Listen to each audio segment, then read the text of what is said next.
great to follow ML and Jen about their experiences with rare diseases. Glad I could call in, but sorry I can't be there.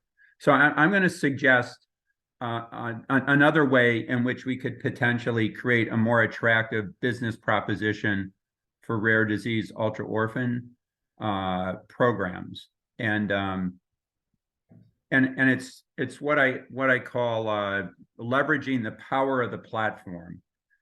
And the idea is that gene therapy provides really unique opportunities to develop products within disease categories as platforms, kind of a modular approach to drug development.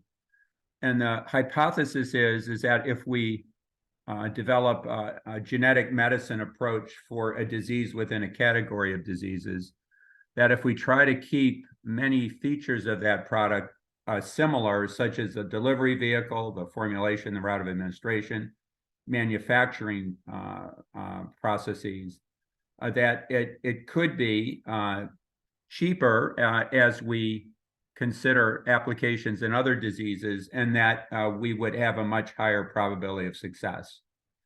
So higher probability of success, shorter timelines, cheaper, actually may then put us in a position where it seems worthwhile for investors to invest in companies that try to move this along.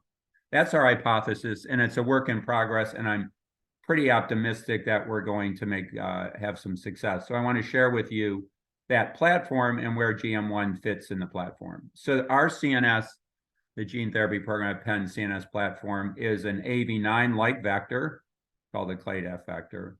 The vector's distributed into the cerebral spinal fluid in the cisterna magna, and we have a manufacturing process based on adherent 293 cells that we have locked in and is relevant to all diseases in this category and is sufficiently scalable that it could supply commercial needs. So really the core of why we began to lean into this platform really many years ago had to do with a combination of a moderately efficient gene transfer to the brain and safe gene transfer in diseases where we can have a global neuropathic effect without having to correct every cell. So again, the approach is delivering the gene into the cerebral spinal fluid in what the compartment called the cisterna magna, right below the occipital bone. When you do this in large animals, and these are primate data down at the left, you get patches of gene expression throughout the brain. It's not 100%, could be 5%, a couple percent, but we can do this efficiently and relatively safely. Now, there aren't many neurologic diseases in which a few percent could potentially help all cells, but the broader group of storage diseases are uniquely positioned to benefit from this approach. So what we have here is a figure that I've taken from another publication, where we have on the lower left a vector-treated cell that is expressing an enzyme that corrects a lysosomal defect. That enzyme then is secreted from the corrected cell and taken up by an adjacent cell, the enzyme deficient cell, where this enzyme is taken up by lysosomes and then they're corrected. So this is the bystander effect. So a few percent could potentially help most. One important aspect of our platform program was how to safely and efficiently achieve broad distribution of gene expression. So many years ago, after work done in animal models where we showed that an injection into the cisterna magna is the most effective way at achieving broad distribution of gene expression, I reached out to a colleague of mine at Penn, an interventional radiologist, Brian Pukamis, and asked him for help in translating this into humans. So sort of a long story about this, but this was an approach used in the practice of medicine routinely many decades ago, but fell out of favor. And in order to do this safely, the patient would need an imaging test just prior to delivery of the vector. So Brian has really taken this on. He become Penn and a collaborator in France, our site for training all operators and sponsors. We have registered sites in 12 countries, trained 44 physicians, and we support clinical trials on behalf of 13 companies. So in following what ML has nicely described, are the opportunities or challenges in storage diseases, that we focus this platform on both beginning with MPS diseases and then gangliosidosis. So through the work done at Penn in collaboration with a number of our collaborating companies, we've brought forward into the clinic and preclinical studies this approach for MPS1, MPS2, and in non-clinical studies, MPS3A and 3B. So I want to walk you through kind of how the preclinical data was used to support moving into the clinic and where the clinical results are. So we'll start with MPS1 because it was where we started. And one of the reasons we started is there were great large animal studies that would provide insight in terms of the potential benefit and safety. Actually, there's a cat and a dog. We did studies in both here at Penn. It's a dog model of MPS1 in which the animals developed the same storage pathology in the brain. And we did pharmacology studies in the dog and showed that there's a dose-dependent reduction in this brown storage material that you see in the middle upper slide.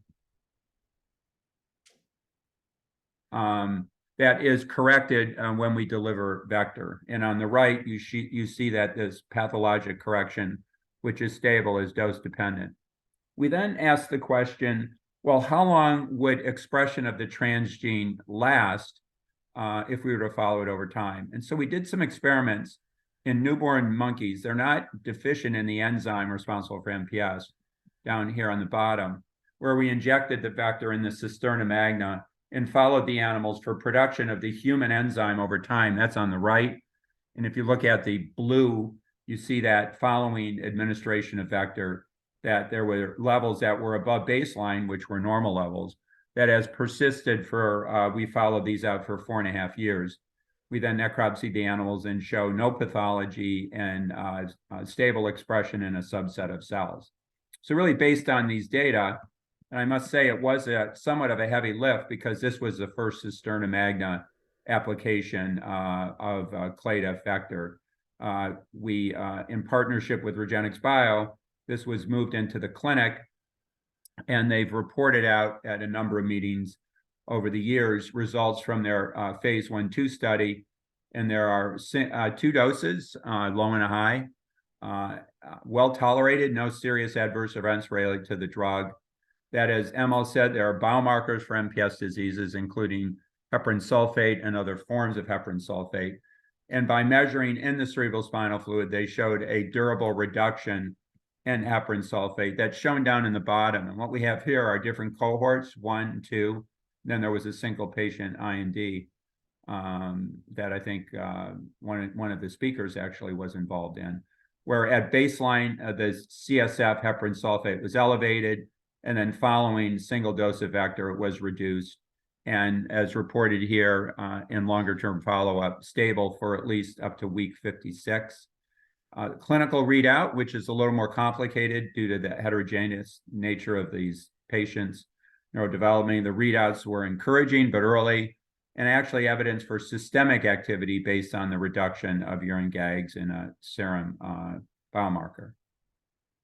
This was exactly what we would have predicted by our large animal studies. We then followed very soon thereafter with an application for MPS2. And again, just with much more limited animal data. This is much further along. It's the one that I'm most excited about because it is further along. They completed a phase 1 study, and what they reported out was well tolerated, no serious adverse events. Again, a dose-dependent reduction in a form of heparan sulfate. Again, at baseline, it's elevated, and it's reduced in a dose-dependent way and stably reduced. neurodevelopment readouts encouraging systemic activity based on an increase in enzyme and biomarkers. So this is a really important test case because REGENXBIO went to FDA after phase 1/2 and asked for an accelerated approval recognition to proceed with a pivotal study, which they received. It's an open label study. I think it's 30 subjects. And the primary endpoint would be a non-clinical endpoint. And REGENX is aggressively proceeding with enrolling in that pivotal study. Natural history data are important in the evaluation, but primarily biomarker. And I think they plan to file a BLA sometime in the next calendar year. So this is really emerged as a lead on our platform with very encouraging discussions with FDA. So I want to just then end on the work that we're doing and look at dystrophies. There are a whole slate of diseases that are impacted by defects, genetic defects in this pathway. I've highlighted the three in red that we are working on and have open clinical trials for. GM1, Krabbe disease, and MLD, all in collaboration with our partners at Passage Bio. We also have preclinical data for GM2. So I just want to walk you through how this platform is now extended from MPS to leukodystrophies. We'll start with GM1. We do not have a large animal model available to us anyway for GM1, but we did do work in a mouse model. And over in the upper left, what we showed is without treating the mice, they die after about a year. And then in a dose-dependent way, we can improve survival to the point where they survive till their normal lifespan. Then in the lower left, we've also measured brain storage defects, LAMP1.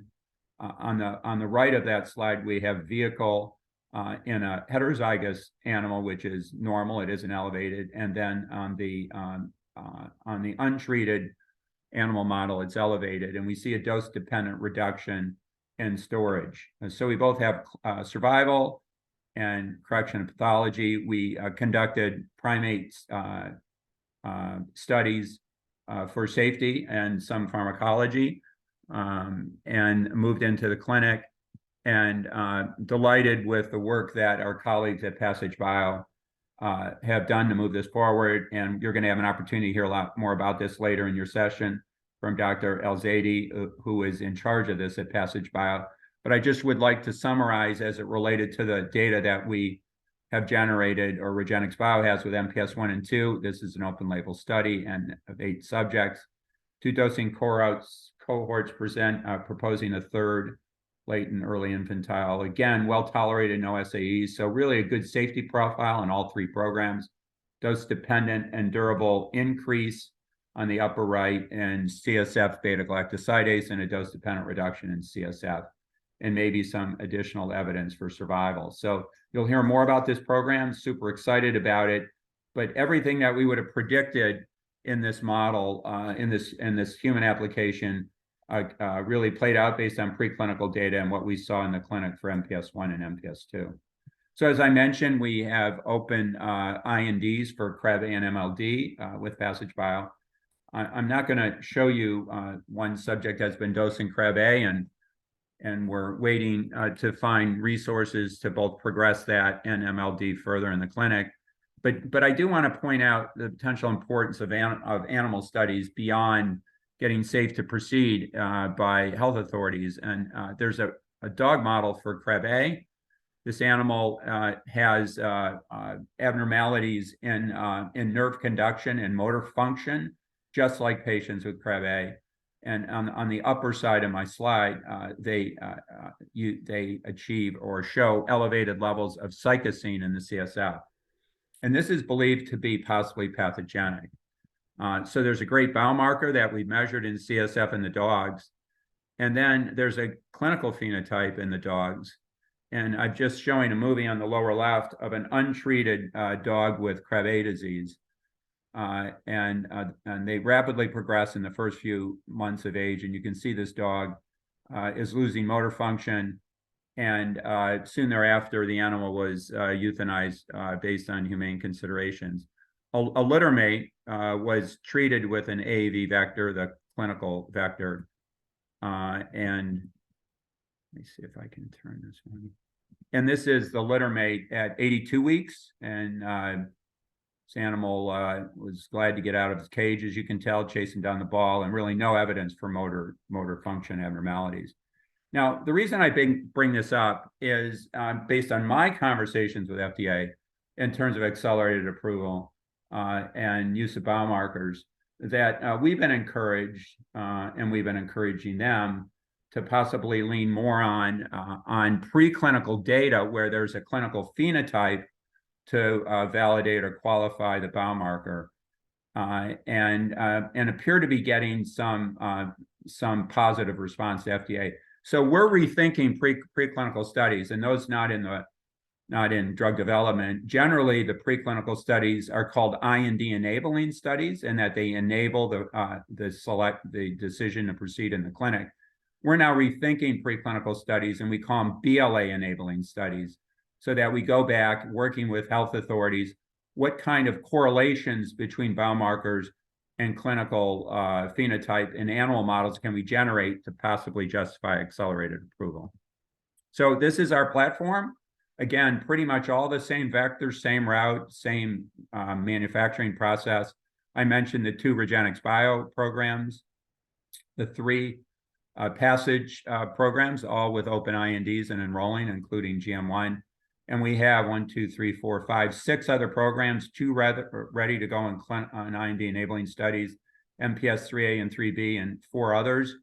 And pretty much everything other than MPS1, MPS2, and GM1 does not have funding to go forward, despite the fact, as ML had said, the science is there, and I'm convinced the science is there.